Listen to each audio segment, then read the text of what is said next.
நான் இந்த பள்ளியிலே 55 ஆண்டுகளுக்கு முன்னாலே கல்வி பயின்றுள்ளேன்.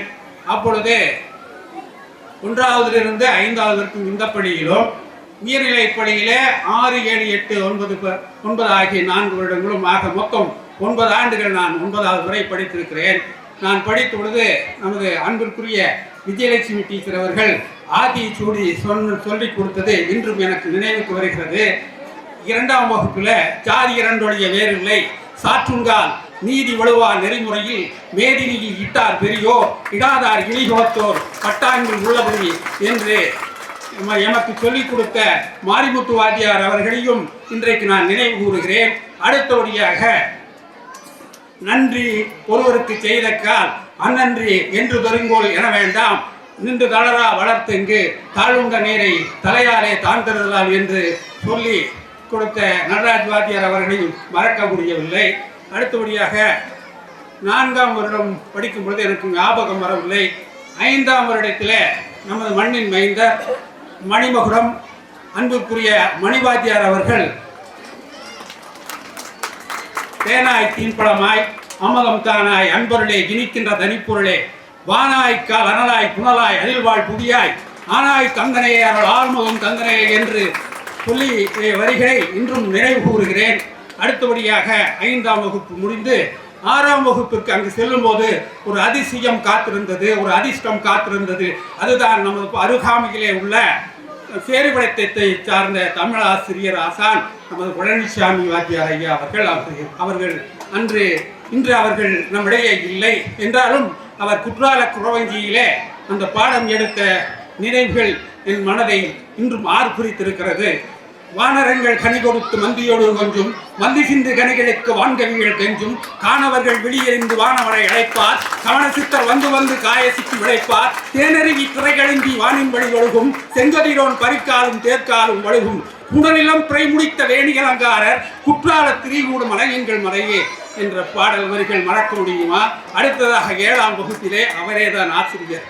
தனிவில் மணிமேகலை தனிவில் வெம்பசி தவிர்த்தனை வணங்கினேன், மணிமேகலையின் வான்பதில் படகே துக்கம் துடைக்கும் துகளரும் மாதவர் சக்கரவாழ கோட்டம் உண்டு, ஆண்களில் பலருக திறந்த பகுவாய் ஆகி உலக அறவி ஒன்றுண்டு அதனடை ஊரூர் அங்கன் உருவசி குழந்தோர் ஆறுமின்மையின் அறமுடியிற்றோரின் படுவாழ் கூந்தல் அதன் பார்ப்போகேன் என்ற பாடல் வரிகளை மறக்க முடியுமா?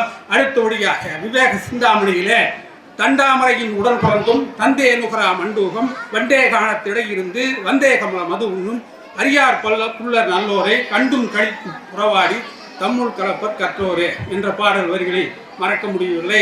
8ஆம் வகுப்பில் என்னாலோ என்ற தலைப்பில் எனக்கின்ற தந்தைக்கும் தாய்க்கும் மக்கள் இனம் ஈன்ற தமிழ்நாடு எனக்கும் என்னால் திணையளவு நலமேனும் கிடைக்கும் என்றால் செத்தொழியும் நாள் எனக்கு திருநாளாகும் என்ற பாரதிதாசன் அவர்களுடைய கவிதை வரிகளை மறக்க முடியுமா?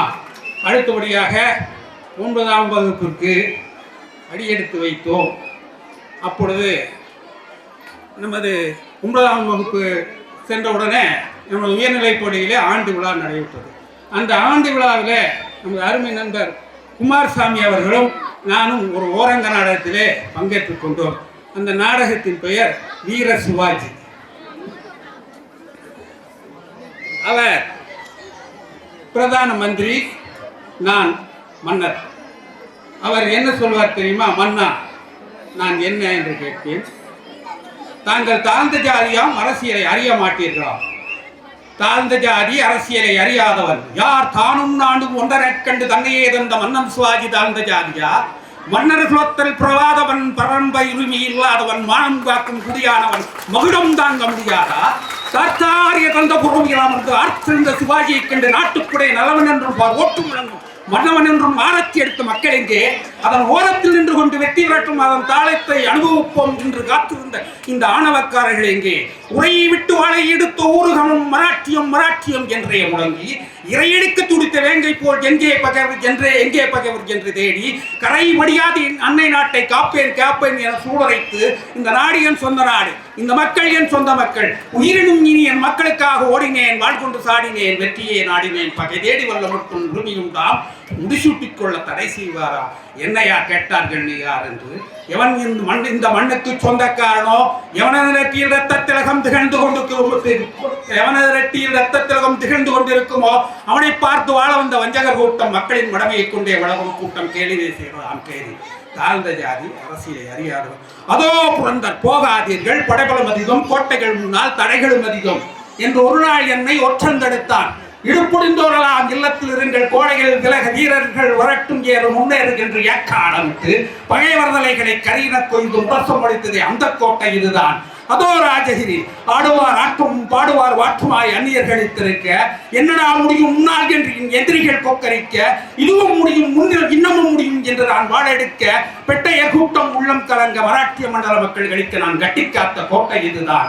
அதோ போர்னா கொட்டியம் ரசும் கூவிய பெரியும் எட்டி நடந்து கோட்டை பதிலை சுற்றி வளைத்து வாழ்க சிவாஜி வாழ்க என்று வாழ்த்துறை வளர்த்துவோது ஒகோ என்று தினத்திலே அந்த கோட்டை இதுதான். அதோ கல்யாண் கண்ணீர் விட்டு அலறி குழந்தைகள் முடிவெறியாது தவிர்த்து முதியோர் கையில் சிக்கிய வாழாகி கிடந்தனர். பகைவர் பொடிப்பொடியாக போர்க்களம் சேர்ந்து வாழ்க சிவாஜி வாழ்க என்று வாழ்த்துறை வழங்கிய போது ஒகோ என்று தினத்திலே அந்த கோட்டை இதுதான்.